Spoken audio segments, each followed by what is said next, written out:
Good morning, welcome to స్వతంత్ర. నేను మురళి. ముందుగా హెడ్లైన్స్ చూద్దాం. నేడు రేపు తెలంగాణ బీజేపీ నేతల కీలక భేటీ, పార్లమెంట్ ఎన్నికలే లక్ష్యంగా సమావేశాలు.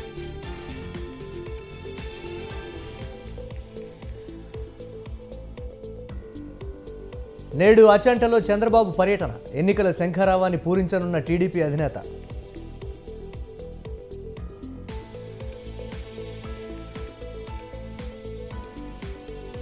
ఎస్మా ప్రయోగంపై అంగన్వాడీల ఆగ్రహం, రిలే దీక్షలకు దిగిన కార్యకర్తలు.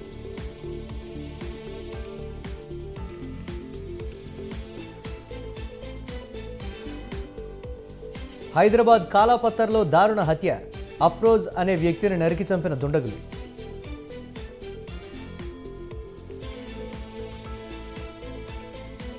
నేడు కొమరవెల్లి మల్లన్న స్వామి కళ్యాణం, ఏర్పాట్లు పూర్తి చేసిన ఆలయ అధికారులు.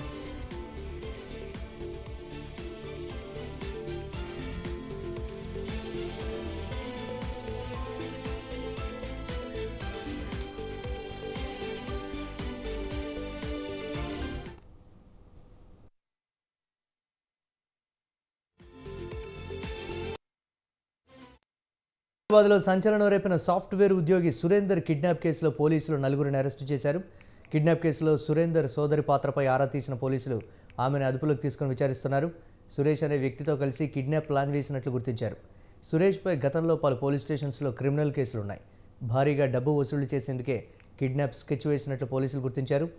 విలాసాలకు వ్యసనాలకు బానిసలై కిడ్నాప్ ప్లాన్ చేశారని పోలీసులు తెలిపారు.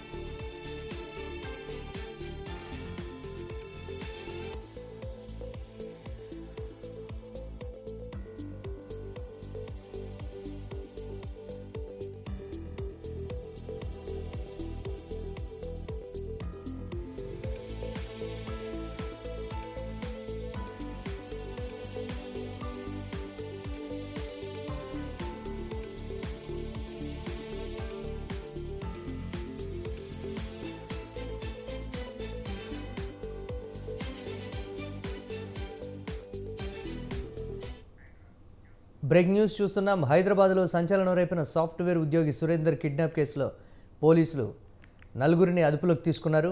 ఈ నేపథ్యంలో కిడ్నాప్ కేసులో సురేందర్ సోదరి పాత్రపై ఆరా తీసిన పోలీసులు ఆమెను అదుపులోకి తీసుకొని విచారిస్తున్నారు. సురేష్ అనే వ్యక్తితో కలిసి కిడ్నాప్ ప్లాన్ వేసినట్లు గుర్తించారు.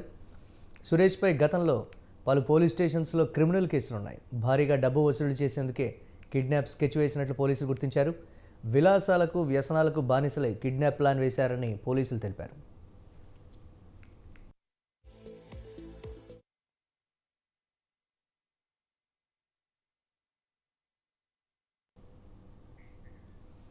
పార్లమెంట్ ఎన్నికలపై బీజేపీ దృష్టి పెట్టింది. నేడు రేపు తెలంగాణ బీజేపీ నేతల కీలక సమావేశం నిర్వహిస్తున్నారు. పార్లమెంట్ ఎన్నికలే లక్ష్యంగా సమావేశాలు జరుగుతున్నాయి. ఈ సమావేశాల్లో బీజేపీ రాష్ట్ర అధ్యక్షుడు కిషన్ రెడ్డి, ఎంపీ లక్ష్మణ్, కీలక నేత తరుణ్ చుగ్ పాల్గొంటున్నారు.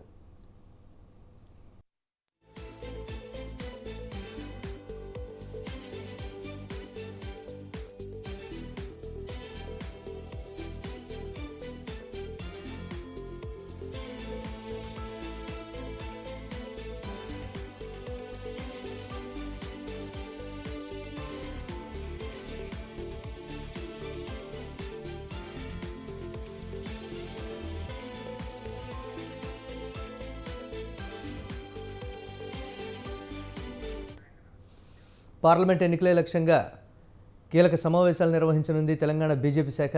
దీనిపై మరిన్ని అప్డేట్స్ మా కరెస్పాండెంట్ శ్రీనివాస్ అందిస్తారు. శ్రీనివాస్. పార్లమెంటు ఎన్నికల దృష్టిలో పెట్టుకుని భారతీయ జనతా పార్టీ ప్రత్యేకమైనటువంటి కమిటీలను ఏర్పాటు చేసింది. ఈ రోజు రేపు ఈ సమావేశాలు నిర్వహిస్తుంది. ముఖ్యంగా ఎన్నికలను దృష్టిలో పెట్టుకుని 10 కమిటీలను ఏర్పాటు చేసింది. అందులో ఓటర్ల నమోదు కోసం ప్రత్యేకమైనటువంటి కమిటీ ఏర్పాటు చేసింది. అదే విధంగా సమావేశాలు, సభలు నిర్వహణతో పాటు ముఖ్యంగా మళ్ళీ చేరికల కమిటీని బలోపేతం చేయడానికి రాష్ట్ర అధ్యక్షుడు కిషన్ రెడ్డి, అదేవిధంగా పార్లమెంట్ సభ్యుడు డాక్టర్ లక్ష్మణ్, మాజీ అధ్యక్షుడు బండి సంజయ్, అదేవిధంగా మాజీ ఎమ్మెల్యే ఈటెల రాజేందర్ ఆధ్వర్యంలో ప్రత్యేకమైనటువంటి చేరికల కమిటీని ఏర్పాటు చేశారు. అదేవిధంగా 22వ తేదీన అయోధ్యలో జరుగుతున్నటువంటి రామ మందిర నిర్మాణ ప్రారంభోత్సవం, అదేవిధంగా శ్రీరాముని ప్రాణ ప్రతిష్ఠ కార్యక్రమం కోసం కూడా కామారెడ్డి ఎమ్మెల్యే వెంకటరమణారెడ్డి అధ్యక్షతన ఒక కమిటీ ఏర్పాటు చేసింది. ఆ కమిటీలతో ఈ రోజు రాష్ట్ర అధ్యక్షుడు కిషన్ రెడ్డి ప్రత్యేకమైనటువంటి సమావేశం ఏర్పాటు చేస్తుంది. వీటికి కావాల్సినటువంటి కార్యాచరణను రూపొందించి ఈ కమిటీల ద్వారా అమలు చేసి వాటిని ప్రజల్లోకి తీసుకువెళ్లే విధంగా ఒక ప్రత్యేకమైనటువంటి వ్యూహం రచిస్తా ఉంది. వీటన్నిటిని ముఖ్యంగా ఎన్నికలను దృష్టిలో పెట్టుకుని ఈ సమావేశాలు, ఈ కమిటీలు ఏర్పాటు చేశారని చెప్పవచ్చు. ఈ రోజు మాత్రం కమిటీలతో ప్రత్యేకమైనటువంటి సమావేశం రాష్ట్ర అధ్యక్షుడు కిషన్ రెడ్డి, అదేవిధంగా జాతీయ ఉపాధ్యక్షుడు డికే అరుణ, మా పార్లమెంట్ సభ్యుడు డాక్టర్ లక్ష్మణ్ సమావేశాల్లో పాల్గొని వాళ్లకు దిశానిర్దేశం చేయనున్నారు. అదేవిధంగా జాతీయ ఇన్ఛార్జీలు అంటే తరుణ్ చుగు, అదేవిధంగా సునీల్ బన్సాలి కూడా ఈ సమావేశంలో పాల్గొంటారు. రేపు పదాధికారుల సమావేశం ఉంటుంది. ఈ పదాధికారుల సమావేశంలో జిల్లా అధ్యక్షులు, కన్వీనర్లు, అదేవిధంగా ముఖ్యంగా పార్లమెంట్ కన్వీనర్లు ఈ సమావేశంలో పాల్గొంటారు. అందులో భాగంగా కొంతమంది జిల్లా అధ్యక్షుల మార్పు కూడా ఉంటుంది అన్నటువంటి ప్రచారం జరుగుతుంది. కొత్త అధ్యక్షులను నియమించి పార్లమెంట్ ఎన్నికలకు పోవాలన్నటువంటి లక్ష్యంతోనే బీజేపీ రేపటి సమావేశంలో ఒక నిర్ణయం తీసుకోనుంది. మొత్తంగా బీజేపీ పార్లమెంటు ఎన్నికల్లో డబుల్ డిజిట్ సాధించాలన్నటువంటి లక్ష్యంతో పనిచేస్తుందని చెప్పవచ్చు. ప్రధానంగా గతంలో ఉన్నటువంటి 4 పార్లమెంటుతో పాటు మరో 6 పార్లమెంట్లో విజయం సాధించడానికి ఈ బీజేపీ ప్రత్యేకమైనటువంటి కార్యాచరణ వ్యూహంతో పోతుంది. ఈ రోజు జరిగే సమావేశంలో దాదాపుగా 6-7 కమిటీలతో ప్రత్యేకమైనటువంటి సమావేశం నిర్వహించి వాళ్లకు దిశానిర్దేశం చేయనున్నారు. Murali, right, thanks for updates Shivraj.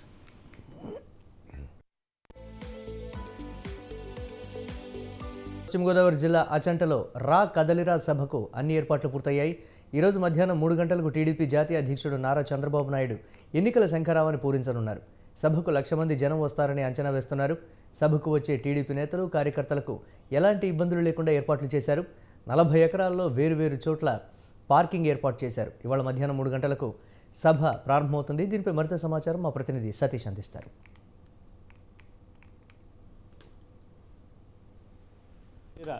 Programme జరుగుతుంది. ఈ ప్రోగ్రాంకు అతిథిగా టీడీపీ అధినేత నారా చంద్రబాబు నాయుడు రావడం జరుగుతుంది. అలాగే ఇక్కడ ఈ ఆచంట నియోజకవర్గంలో పక్కనే ఉన్న ఎంఆర్ఓ ఆఫీస్కి పక్కనే ఉన్న ఎరివేడ్లో అక్కడ ఆయన దిగడం, అక్కడి నుంచి బైక్ ర్యాలీగా 1 కిలోమీటర్ మేరకు బైక్ ర్యాలీగా రావడం ఇక్కడ సభ ప్రారంభానికి 3 గంటలకు చేరుకుంటారు. ఈ 3 గంటల నుంచి కూడా ఇక సభలో ఆయన పాల్గొని మొత్తం ఉద్దేశించి మొత్తం మాట్లాడడం జరుగుతుంది. అలాగే ఈ సభ ప్రారంభంలో మొత్తం జనాలందరికీ కూడా అంటే 1,00,000 మంది పైనే వచ్చినా సరే సభ సరిపోయే విధంగానే మొత్తం ముందస్తు జాగ్రత్తగా మొత్తం అన్ని ఏర్పాట్లు అనేది చేయడం జరుగుతుంది. అదేవిధంగా ఇప్పుడు వచ్చిన వాళ్ళందరికీ కూడా ఇబ్బందులు లేకోకుండా 40 ఎకరాల్లో పైనే అక్కడక్కడ అంటే ఇటు సైడ్ కానివ్వండి, మళ్ళీ అటు నుంచి వచ్చి ఆ 2 రోడ్ల కింద ఉన్నాయి. 2 సైడ్లు కూడా అటు ఇటు పార్కింగ్ ఇబ్బందులు లేకోకుండా ఖాళీ ప్లేసుల్లో మొత్తం పార్కింగ్ అన్నీ కూడా వెహికల్స్ అన్నీ కూడా పార్కింగ్లు అన్నీ కూడా ఏర్పరచడం జరిగింది. అలాగే విఐపి గ్యాలరీలు కూడా ఏర్పరచడం జరిగింది. అలాగే ఇప్పుడు ఇక్కడ సభా ప్రారంభంలో 1,00,000 మంది పైన కూడా ఉన్న కార్యకర్తలు కావచ్చు, అభిమానులు కావచ్చు, వాళ్ళకి ఎటువంటి అభ్యంతరాలు అంటే ఎటువంటి ఇబ్బందులు లేకోకుండా ప్రతి ఒక్క గ్యాలరీకి కాడికి సెపరేట్గా కేటాయించుకుని ఇక్కడ మొత్తం అంతా కూడా ముందస్తు జాగ్రత్తతోనే మొత్తం కార్యకర్తలు కానివ్వండి, రాజకీయ నాయకులు కానివ్వండి, మొత్తం అందరూ కూడా ఇక్కడ సభ కార్యక్రమాన్ని మొత్తం ముందరగా ఒక దిశగా ఎదరికెళ్ళేలాగా ఎటువంటి గొడవలు ఎటువంటి ఏమి లేకోకుండా మొత్తం అంతా ఎదరికెళ్ళే దిశగా చూస్తున్నారు. అలాగే పోలీసులు కూడా బందోబస్తుతో కూడా ఇక్కడ కూడా ఎటువంటి ట్రాఫిక్ విషయంలో కానీ అతను వచ్చేవాళ్ళు కానీ వెళ్ళేవాళ్ళు కానీ ఎటువంటి ఇబ్బందులు లేకుండా ఇరుకు పొరుగుబాట్లు లేకోకుండా అన్ని సూచనలాగా పోలీస్ యంత్రాంగం కూడా పక్కా అన్ని పర్మిషన్లతోనే మొత్తం ఇక్కడ అన్నీ కూడా జరుగుతున్నాయని సభాపరంగా చెప్తున్నారు. జరగబోయే సభలో మొత్తం ఏ విధంగా అధినేత ఏ విధంగా చెప్పుతాడు ఏంటి అన్నది మొత్తం అందరూ కూడా అక్కడ ఉన్న కార్యకర్తలు అందరూ కూడా ఆశాజనకంగా ఎప్పుడు జరుగుద్ది అన్న ఆశతో చూస్తున్నారు. ఇది ఇక్కడ విషయం అయితే ఆచంట నుంచి కెమెరామెన్ శివతో సతీష్, స్వతంత్ర టీవీ. అంగన్వాడీల సమ్మెపై ప్రభుత్వం ఎస్మా చట్టం ప్రయోగించింది. అంగన్వాడీలను అత్యవసర సర్వీసుల కిందకు తీసుకొస్తూ జీవో నెంబర్ 2ను జారీ చేసింది. రాష్ట్ర ప్రభుత్వం విడుదల చేసిన జీవోపై విశాఖ గాంధీ విగ్రహం ఎదురుగా నేటి నుంచి 24 గంటలు రిలే దీక్షలకు అంగన్వాడీలు దిగుతున్నారు. తమ డిమాండ్స్ నెరవేరే వరకు రిలే నిరాహార దీక్ష కొనసాగిస్తామని అంటున్నారు. దీనిపై మరింత సమాచారం మా విశాఖ ప్రతినిధి ప్రదీప్ అందిస్తారు. ఆంధ్రప్రదేశ్లో కొద్ది రోజుల నుంచి నేటికి 26 రోజులు అంగన్వాడీ వర్కర్స్కి అయితే జీతాలు పెంచాలంటూ కూడా 26,000గా పెంచాలంటూ కూడా అంగన్వాడీ వర్కర్స్ అయితే 26 రోజుల నుంచి ఈ యొక్క ఉద్యమాలు నెరవేరుస్తున్నారు. ఇదే నేపథ్యంలో ఆంధ్రప్రదేశ్ గవర్నమెంట్ అయితే జీవో నెంబర్ 2 అయితే విడుదల చేసిన నేపథ్యంలో కూడా వైఎస్ జగన్మోహన్ రెడ్డి ఎవరైతే ఈ యొక్క అంగన్వాడీ వర్కర్స్ పైన అయితే అస్మా ప్రయోగించారంటూ కూడా అంగన్వాడీ వర్కర్స్ అయితే తీవ్ర ఉద్రిక్తత అయితే వైసీపీ గవర్నమెంట్ మీద చూపిస్తుంది. అయితే మొత్తానికి ఏదైతే అంగన్వాడీ వర్కర్స్ కూడా 26 రోజుల నుంచి విశాఖపట్నం గాంధీ విగ్రహం దగ్గర అయితే ఉద్యమం అయితే మరింత ఉద్రిక్తత చేస్తున్నారు. మొత్తానికి ఈరోజు అర్ధరాత్రి కూడా వెళ్ళకుండా కూడా అందరూ అంగన్వాడీ వర్కర్స్ కూడా అందరూ ఇక్కడే పడుకుండిపోయి కూడా ఇక్కడ వాళ్ళైతే చాలా వరకు ఈ యొక్క నిరసన అయితే తెలియజేసే పరిస్థితి అయితే కనబడుతుంది. మొత్తానికి ఇక్కడ ఎటువంటి పరంగా తిండి తిప్పలా లేకుండా కూడా ఈ యొక్క ఉద్యమం అనేది కూడా ఇంకా కొనసాగిస్తున్నారు. ఏదైనా సరే రాష్ట్ర ప్రభుత్వం దిగాలి అంటూ కూడా అంగన్వాడీ వర్కర్స్ అయితే చెప్తున్నారు.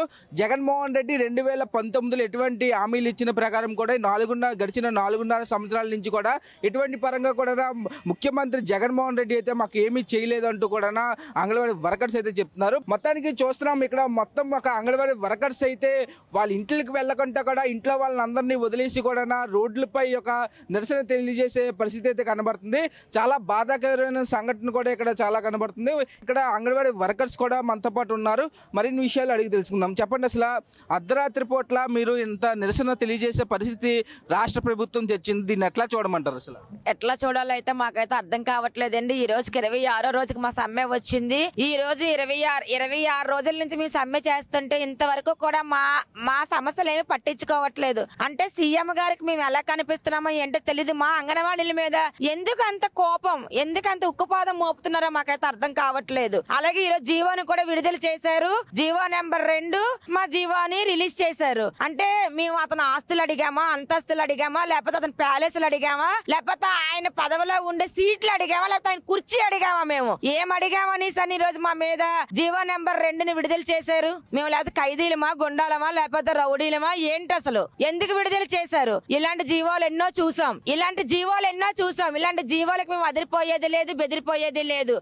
ఈ నెల 9వ తేదీకి మీకు ఆఖరి ఇచ్చారు. ఇక్కడ అంటే ఎటువంటి పరంగా ఈ సమ్ అంటే ఒక పూర్తిగా మీరు ఆపకపోతే మీ పైన యాక్షన్ తీసుకుంటా మీరు వచ్చి ఏదైతే ఉద్యోగాల్లో కూడా చేరాలంటూ కూడా కొన్ని జీవో అయితే పాస్ చేయడం జరిగింది. అట్లా చూడండి, 9వ తేదీ వరకు టైం, మొన్నటి వరకు కూడా 5వ తేదీ డెడ్ లైన్ ఇచ్చారండి. అది దానికి కూడా మేము వెనక్కి తిరిగి వెళ్ళలేదు. మాకు ఉద్యోగాలు తీసేస్తే నెక్స్ట్ 9వ తేదీకి ఇచ్చారు. 9వ తేదీకైనా పర్వాలేదు. మేమైతే 9వ తేదీ కాదు, 10వ తేదీ కాదు, మీకు ఫిబ్రవరి 2వ తేదీ వరకు మీకు టైం ఉంది ప్రభుత్వంలో మీకు ఉండడానికి. ఈ ఫిబ్రవరి 2వ తేదీ లోపు గానీ మా అంగన్వాడీ సమస్యలు తీర్చకపోతే మేము ఇంకా పోరాటం ఉధృతం చేస్తామని చెప్తున్నాం. నిన్నటి వరకు కూడా మమ్మల్ని మేము చాలా శాంతియుతంగా చూసాం. 25 రోజులు ఇంకా ఎదురు చూస్తున్నాం శాంతియుతంగానే. కానీ ఈ రోజు మీరు 2వ నెంబర్ జీవో రిలీజ్ చేసేటప్పటికి ఒక్కొక్క అంగన్వాడీ అక్క చెల్లెమ్మల ఒంట్లో బ్లడ్ బాయిల్ అయిపోతుంది. మీరు ఏం చేసినా మీరు జైలుకే పంపిస్తారా, లేకపోతే ఎక్కడికో పంపిస్తారా? మీరు ఏం చేసినా సరే మేము సిద్ధంగానే ఉన్నాము.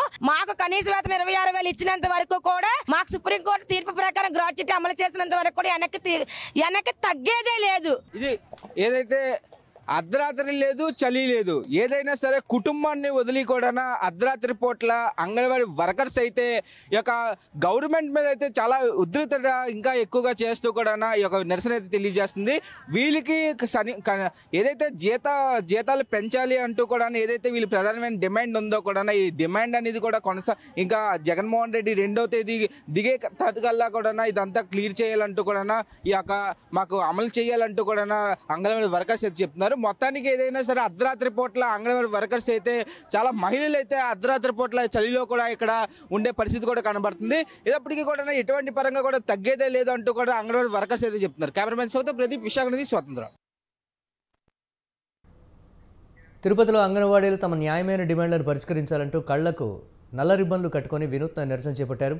సీఎం జగనన్నకు తమ గోడు వినిపించడం లేదంటూ ప్రభుత్వానికి వ్యతిరేకంగా నినాదాలు చేపట్టారు. పాదయాత్రలో తమకిచ్చిన హామీలు నెరవేర్చాలంటూ డిమాండ్ చేశారు. అంగన్వాడీల నిరసనపై మరింత సమాచారాన్ని మా ప్రతినిధి జేజీ రామ్ అందిస్తారు. ఏపీ అంగన్వాడీలు నేటితో 26వ రోజులు జరుగుతుంది. పెన్ డౌన్ చేశారు. తమ విధులకు పూర్తిగా కూడా హాజరు కాకుండా నిద్రాహారాలు కూడా మాని పూర్తిగా రోడ్ల మీద వాళ్ళ జీవితం గడిపేటువంటి పరిస్థితి కనపడుతుంది. అంటే ఇవాళ గవర్నమెంట్ జీవో నెంబర్ 2ను కూడా రిలీజ్ చేయడం జరిగింది. జీవో నెంబర్ 2 ప్రకారం మనం చూసుకున్నట్టయితే వాళ్ళు పూర్తి స్థాయిలో విధులకు హాజరు కావాలనేటువంటిది ఆ యొక్క జీవో నెంబర్లో కూడా పొందుపరచడం జరిగింది. దీనికి సంబంధించి ప్రభుత్వ అధికారులు వాళ్ళకి జీవోకి సంబంధించిన కాపీను నోటీసులు కూడా ఇవ్వడం జారీ కూడా చేశారు. అమ్మ చెప్పండి, మీ యొక్క డిమాండ్ ఏంటి? మీరు దాదాపు 26 రోజులు అవుతుంది, ఇళ్లలో వాళ్ళని కూడా వదిలేసి రోడ్డు మీద కూర్చొని మీరు యొక్క నిరసన కూడా తెలియజేస్తున్నారమ్మా. మా డిమాండ్ ఏమి లేదు, తెలంగాణ కంటే 1000 రూపాయలు ఎక్కువ ఇస్తానన్న జగన్ అన్న మాట నిలబెట్టుకోమంటున్నాము. ఇప్పుడు తెలంగాణలో 13,650 రూపాయలు ఇస్తున్నది, దానికి అదనంగా 1000 రూపాయలు ఇస్తున్నారు. 14,500 రూపాయలు ఇమ్మని మేము అడుగుతున్నాం. ఎక్కువ మేము జీతాలు అడగడం లేదు. కాబట్టి ఈ సమ్మె చేసిన మొదలుకో నుంచి బీగాలు 2 సార్లు చర్చలు జరిగాయి. కనీసం మాకు జీతాలు పెంచాలన్న ఆలోచన, ఇంకిత జ్ఞానం కూడా లేదు. 48 ఏళ్ల నుంచి మేము పనిచేస్తున్నాం. మాకు బెదిరింపులు, నోటీసులు ఇవ్వడము, మేము అట్లాగే ఎస్మా జీవోని తీసుకురావడము, అంగన్వాడీల పైన కేసులు పెట్టించడము, వాళ్ళ ఇళ్ళకు పోయి బెదిరించడము, ఇవన్నీ చేస్తున్నాడు. అంగన్వాడీలకు జీతాలు పెంచి వాళ్ళు నిరూపించుకోవాలి. లేని పక్షంలో వాళ్ళు ఏం చేస్తున్నారో తెలియదు. ఈ జగనన్న ఏం చేస్తున్నాడో తెలియదు. ఆయనకి ఇంతవరకే అంగన్వాడీలు సమ్మె చేస్తున్న విషయమే తెలియదు. కానీ అంగన్వాడీలు తీసేయమని, నోటీసులు పంచమని, ఎస్మా ఉపయోగించమని మాత్రం తెలుసు. అమ్మా, ఇప్పటికీ కూడా మీరు దాదాపు 26 రోజులుగా కూడా రోడ్డు మీద కూర్చున్నారు. మీ కుటుంబాలను కూడా పూర్తిగా మీరు ఇంటి వద్దకే పరిమితం చేశారు. అంటే మీ యొక్క ప్రధాన డిమాండ్ గవర్నమెంట్ ఆలోచిస్తుందా లేదంటారమ్మా? ఇది ఎంతటి సిగ్గంటే, అంగన్వాడీ కార్మికులు మేమందరం కూడా మహిళలం కాదా? 26 రోజులుగా మేము సమ్మెలో ఉంటే ఈరోజు రాష్ట్ర వ్యాప్తంగా మా అక్క చెల్లెమ్మలు అంటారు. అక్క చెల్లెమ్మలు మేము మీకు చెల్లెలం కాదా? ఈ రోజుకొక జీవనం తీసుకొస్తున్నారు. మేము మహిళలం కాదా? మేము కనిపించడం లేదా? గ్రామ స్థాయిలో మీరు అమలుపరిచే సంక్షేమ పథకాలని మేము అమలు చేస్తున్నాం. ఇక్కడ కింద స్థాయిలో వాళ్ళకందరికి మాత్రం సంక్షేమ పథకాలు మేము అమలు చేయాలా? ఇంత మంచి కర్కశమైన గుణం మీకు ఎక్కడిది జగనన్న గారు అని మేము అడుగుతున్నాం. అమ్మ, మొదటి నుంచి కూడా అంటే మీ యొక్క డిమాండ్లు సుమారు 10 ఉన్నాయి. అంటే ఈ యొక్క 10 డిమాండ్ల యొక్క ముఖ్య ఉద్దేశం ఏందమ్మా? 10 డిమాండ్లు కూడా ఈరోజు రాష్ట్ర వ్యాప్తంగా కూడా ప్రధానమైన డిమాండ్లు 2 అని చెప్పాం. కనీస వేతనము సుప్రీంకోర్టు ఆదేశం ప్రకారం 26,000 ఇవ్వాలనేది. గ్రాడ్యుయేట్ 3 రాష్ట్రాల్లో అమలు అవుతా ఉంది భారతదేశంలో. మన రాష్ట్రంలో కూడా అమలు చేయమంటున్నాం. ఈరోజు ఒక్కొక్కరికి 45-50 సంవత్సరాలుగా అంగన్వాడీ సర్వీసులు ఉంటే ఒక్కరికి కూడా గౌరవ వేతనం అనేది లేకుండా ఈరోజు మాకు ఈ సమ్మెకి మద్దతుగా ప్రజా సంఘాలు వచ్చాయి, కార్మిక సంఘాలు వచ్చాయి, అదేవిధంగా వామపక్ష పార్టీలు వచ్చాయి. అన్ని డిపార్ట్మెంట్లు కూడా మాకు ఈరోజు మద్దతుగా ఉన్నారు. అయినా కానీ ఈ ప్రభుత్వం మంచి ఆలోచించుకుంటా రకరకాల జీవాలు తీసుకొచ్చి, రకరకాల సర్క్యులర్ తీసుకొచ్చి మమ్మల్ని బెదిరించగలమే కానీ మా సమ్మెని విరమించలేమని తెలియజేస్తాము. తమ డిమాండ్ను పరిష్కరించకపోగా అర్ధాంతరంగా తమ యొక్క నిరసనను నిలిపివేసి విధులకు హాజరు కావటం ఏంటని వీళ్ళ యొక్క ప్రధాన డిమాండ్గా కూడా కోరడం జరుగుతుంది. కెమెరామెన్ లోకేష్తో జేజీరామ్, Swatantra TV, Tirupati. Telangana tourism development corporation ఎండీగా కె రమేష్ నాయుడిని నియమిస్తూ ప్రభుత్వం ఉత్తర్వులు జారీ చేసింది. ఐపీఎస్ క్యాడర్కు చెందిన రమేష్ నాయుడు ప్రస్తుతం సిఐడి విభాగంలో డీఐజీగా విధులు నిర్వర్తిస్తున్నారు.